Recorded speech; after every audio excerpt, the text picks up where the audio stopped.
Okay, we got a 6-gallon steel bucket with its lid. We got a length of 1-inch steel threaded pipe.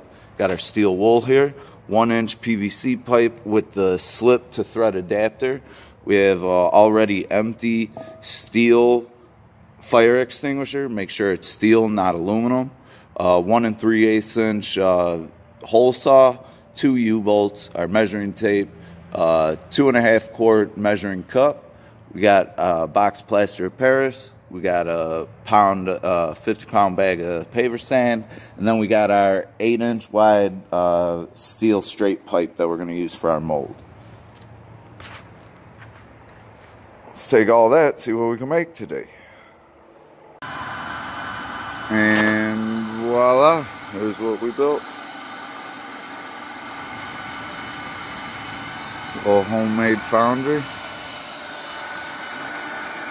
Got just an air mattress pump on there, pumping our air down the pipe into our bucket.